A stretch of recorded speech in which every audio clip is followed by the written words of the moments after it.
Let's dive into the truth and science about fasting and intermittent fasting for women. Welcome back to Wellness Fixes the Pod. I'm your host, Dr. Kelsey Vick, a board-certified orthopedic doctor of physical therapy and a pelvic floor physical therapist. And I've been having this conversation a lot lately with a lot of friends, men, honestly, too, that are in our age range where they're asking, why aren't you fasting for your workouts? I fast for my workouts. Why don't you as a woman? There's so much research behind fasting for your workouts in order to get the body composition goals, the toning goals, the aesthetic goals that you want. Why aren't you doing that as a woman? And recent research has shown that women handle fasting differently than men. And so I wanted to cover that today and dive into the science and why fasting might not necessarily be the route that we as women want to take based on our hormonal physiology and just how our neurons and different signaling molecules within our system respond to fasting and lower energy availability. We've chatted about fasting before as part of other episodes with exercise physiologists and dietitians. So I will link those episodes below if you want to dive in more with someone who is actually doing the research on this and the research that I will be pulling from for this episode. But we chatted with two experts on the topic, two very prominent figures in this space, Dr. Katie Hirsch and then also Mel Sulaver. So I will link those episodes below, in addition to the breakdown for the baddies episodes, where we dive in a little bit deeper, a little bit of a book club episode where we chat about fasting and all of the topics that we covered in those episodes with those experts. So a little background on fasting. Fasting has historically been recommended across the board, and I've heard of it recommended for anything from like cell cleansing and detoxing each of your cells to helping with body composition goals and aesthetics and exercise. There was a big push in the bodybuilding world for fasted cardio workouts and fasted cardio workouts for men and women based on a little bit older research that has only been done on men. So today we will dive into fasting for women specifically and some of the differences in how our bodies handle those lower energy reserves when we are in a fasted state compared to how men handle the same exact state. So if your goals revolve around body composition, toning, aesthetic, cycle regularity, fertility, hormonal regulation, cortisol regulation, and cortisol balancing, then this is definitely an episode that I think you will be interested in because fasting covers all of those different topics within our body, and it really affects each of those systems in our bodies as women. So let's start with how fasting affects our hormonal balance, our fertility, and our cycle regularity or irregularity. In general, our body has a plethora of feedback loops where our body is in this cycle until something cues it to stop or produce more of something. And our hormonal regulation and nutrition is no different. So we have what we call the hypothalamic pituitary gonadal axis, which is basically a fancy term for the hormonal reproductive feedback loop within our bodies. We have the hypothalamus, which is the top of the system when it comes to hormonal release. So the hypothalamus has signaling hormones that they release in order to signal more hormones to be released from the pituitary gland that signal more hormones to be released from the reproductive organs. So the hypothalamic pituitary gonadal axis is just a fancy name for the hormones and the signaling involved to release the reproductive hormones that help with our fertility and our cycles.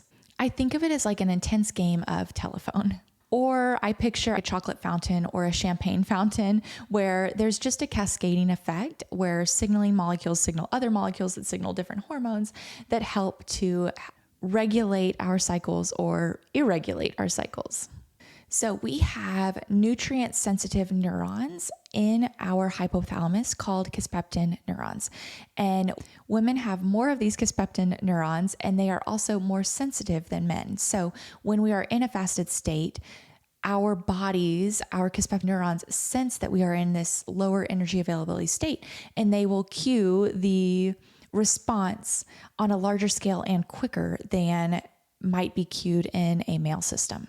So these kisspeptin neurons respond to nutrient availability, and they are the gatekeeper for how our hormonal response and our cycles and our fertility is regulated. They control a lot of other things too, but speaking specifically in regards to hormonal balance and hormonal imbalance right now, these kisspeptin neurons are like the gatekeeper.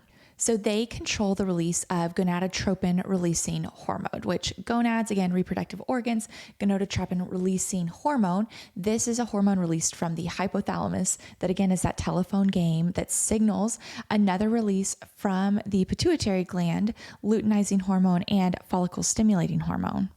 So this gonadotropin releasing hormone is released from the hypothalamus and helps to signal the hormonal release from the pituitary gland of luteinizing hormone and follicle stimulating hormone. And if you've listened to our cycle episodes, you know that there's a sort of roller coaster ride that happens between these two hormones during our menstrual cycle. So fasting causes a decline in these kisspeptin neurons, which affects gonadotropin releasing hormone release, and then affects the regularity of our cycle because luteinizing hormone and follicle stimulating hormone will be affected as well. So this cascading effect, this telephone game, all starts with our bodies sensing a fasted state, which cues those kisspeptin neurons, which cues less release of gonadotropin releasing hormone in that hypothalamus, that top of the pathway, which then affects luteinizing hormone and follicle stimulating hormone release from that pituitary gland, again, that middle guy for that hormonal cascade, which in turn affects our cycles. So let's switch to metabolism a little bit. And this is where women actually thrive because we are metabolically superior or metabolically more efficient or more flexible in how we utilize certain fuel sources within our body. We are able to switch between different fuel sources and take from different fuel sources more efficiently than a man's system is. So historically, I guess what we utilize for our fuel sources has typically followed this pathway. We first utilize blood glucose, then we utilize stored glycogen within our liver and our muscles, which is the stored form of glucose. So glycogen, glucose, you can think of them as the same thing. Glycogen just takes a little bit to get to the point where we can use it as energy as glucose, and it is the stored form of glucose in the liver and the muscle. So we first tap into the blood glucose levels because that's usually the most available and the most readily available for us. Then we tap into liver and muscle glycogen stores, and then we tap into free fatty acids. That's historically what we've believed as how a body taps into different fuel sources for energy, whether that's for exercise or just like day-to-day tasks. However, it's been shown that women specifically have this flexibility within their metabolic system where we tap into that blood glucose first, but then we actually transition to those free fatty acids a lot quicker than a man does. They have to go through that process where we can go straight from blood glucose, utilizing blood glucose as our fuel, to free fatty acids. And this is because we have a lot more oxidative fibers within our skeletal muscle tissues. And so that is one of the theories that has been brought up to why we tap into those free fatty acids quicker than a man does. So one of the goals with fasting could be, hey, let's decrease our glucose stores initially so that we tap into those free fatty acids quicker. Or that's historically been one of the theories. And for a man, that might actually make sense because if we can limit the amount of glucose that they have to utilize at the beginning of that pathway, they might tap into those free fatty acids storages early on in their workout. Where for women, we don't actually have to do that. We kind of skip that step. We skip the benefit of fasting because we utilize that glucose within the bloodstream first before we tap into those free fatty acids. And a lot of people think, oh, let's tap into those free fatty acids as fuel as soon as we can so that we're burning fat. But this is not necessarily like a 1-to-1 ratio. Yes, it does help that we can tap into those free fatty acids, but it's a lot more complex than that. But that is one of the reasons fasting has been promoted, is because if we can decrease the circulating glucose levels or stored glucose levels, then we might be able to tap into those free fatty acids sooner. Whereas women, we have that flexibility to go, okay, utilize all that blood glucose first, that circulating quick energy first before we tap into those free fatty acids. But we don't necessarily have to go through the entire process that we've historically thought that men go through, but maybe a woman does not necessarily go through. So let's chat fasting and how it affects our cortisol. And cortisol is always presented as the bad guy. And we've done episodes on it, calling it the misunderstood mean girl. So I will link all of those episodes below because I do not want you to think cortisol is the bad guy. We need cortisol. But fasting for prolonged periods of time can elevate our cortisol levels. Fasting for almost greater than 12 hours, it's been shown to elevate our cortisol levels. And if you think your sleep window also counts as fasting. We're not expected to wake up and eat a snack during sleep. So that counts as fasting. So greater than 12 hours is actually, it sounds like a lot, but it's actually not that long of a time. So fasting for greater than 12 hours can increase some of our cortisol levels within our body. So higher cortisol for a prolonged period of time can lead to muscle loss, fatigue, and thyroid dysfunction. So all of those things we definitely do not want, especially if our goals are energy levels, fertility, regularity, hormonal balance, muscle building, body composition changes, all of the things.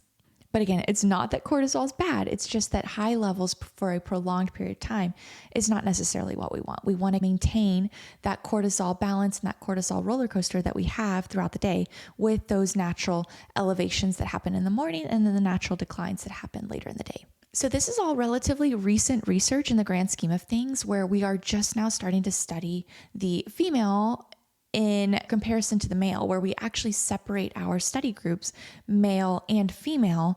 There's so many things that are different about our bodies, how we store fat, how our muscle fibers are structured, when we tap into different fuel sources within our bodies. So we've started biasing out different groups to know, how does a woman's body actually handle this? So more research is definitely needed. More research on humans is definitely needed. We've done a lot of animal studies, but more is definitely needed on humans.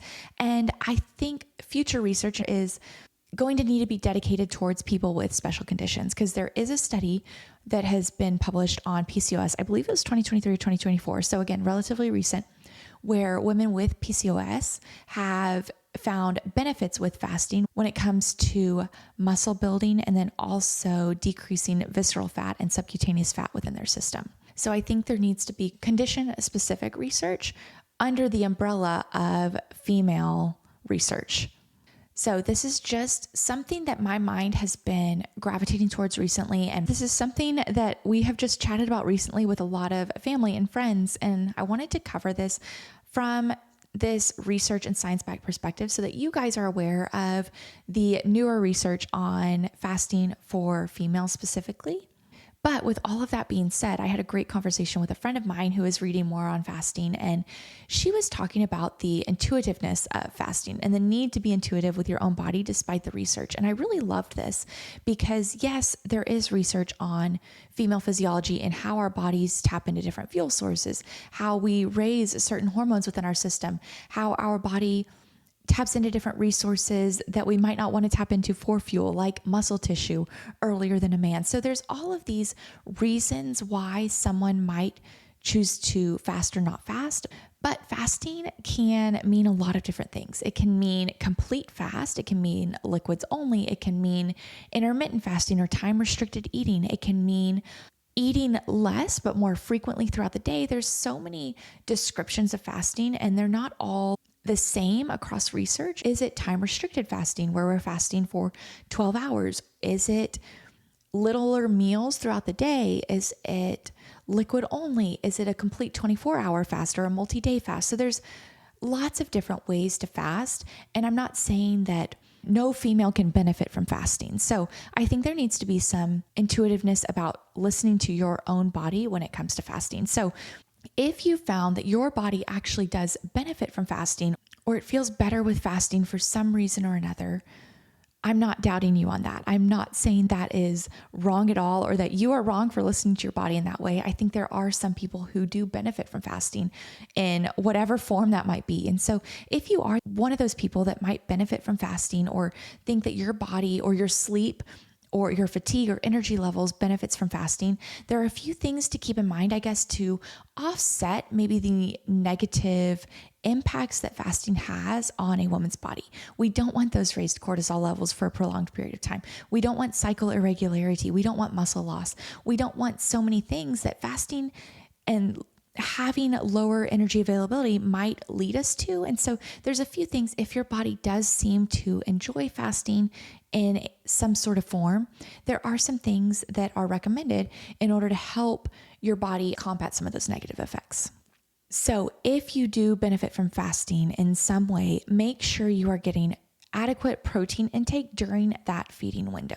Protein specifically, all macronutrients, of course, but protein specifically is one where if you are not getting it during your feeding window, your body is not able to build muscle. It's not able to help some of these processes that go on within the body. Same thing with carbohydrates, same thing with fat. So making sure you're getting adequate macronutrients and micronutrients during that feeding window is super duper important. Fasted exercise specifically also messes with our appetite control center, let's call it. So if you can plan your exercise when you are in a non-fasted state, so when you're in your feeding window, that is only going to help your body adapt to that exercise stimulus better. If you don't respond well to eating before exercise, even giving your body a little bit of a cue that you are not in a low energy availability state by feeding it with a little bit of glucose, a little bit of protein, giving it some signal to say, hey, body, we are okay. We don't need to break down necessities within our body in order to fuel this workout. So almost eating, even if it's like a quarter of a banana or a little bit of protein before your workout to help your body sense that it is okay. We can use those for fuel for a little bit, and then we can tap into some of the other fuel sources that isn't things that we want, like muscle tissue. And then try keeping your fasted window between 12 and 14 hours. Again, anything over 12 has been shown to raise those cortisol levels. So if we can keep it between that 12 to 14 hours, that's a little bit safer of a fasting window. Trying to eat within 30 minutes of waking as well. And then stopping eating around that 6 to 7 p.m. time frame too. Keeping that fasted window safe rather than pushing it to those 20-hour fasts or those 16-hour fasts. So I hope it was helpful to go over some of the science regarding fasting for women compared to men. And then also, if your body does sense that fasting is good for it, understanding what you can do to combat some of the negative effects that might come from fasting. So I hope you guys enjoyed this episode. I hope you guys are having the most wonderful start to your summer. I know I am. I've been enjoying this little bit of slow down with the podcast where I'm only releasing one a week. And it's so funny that if you guys remembered a few episodes back, I said I was going to drop to one episode a week during the summer because I was just sensing that God had put it on my heart to not push so hard to release 2 episodes a week, even though I really do enjoy it. And I really do feel like it's good for the podcast growth. For some reason, it was just on my heart that, hey, maybe this time you do 1 a week during the summer and then pick it back up to 2 a week in the fall. And I didn't know why that was on my heart, but it's already been revealed to me why that was the case. And I just feel like it was a wonderful example of actually listening and hearing those little whispers and then following through with them and obeying them. And so I've already been reaping some of the blessings from going back to 1 time a week and understanding why I might have been receiving that whisper and the future of the summer for me. So I will maybe share a little bit more once everything's finalized, but literally the week after I decided and released that episode saying, hey, I've been feeling called to release only 1 episode a week. I'm not sure why, but I feel like there's a bigger plan for this. Almost a week after, I immediately knew exactly what he was calling me to do. So I am very grateful. I just wanted to share that with you guys as a little bit of a message of hope and trust and patience and listening to those whispers. So this episode took a turn, but I hope you guys enjoyed the rest of this episode, the fasting part. I hope you learned a lot. If you've also been having this conversation with girls in your life or even men in your life, please share this episode. It super duper helps the podcast to grow, and I just appreciate it so very much. So thank you guys for listening. I hope you enjoyed this episode. I'll leave all of the links below to all the episodes that I referenced in this podcast, and I'll see you guys again on the next episode of Wellness Fixes the Pod.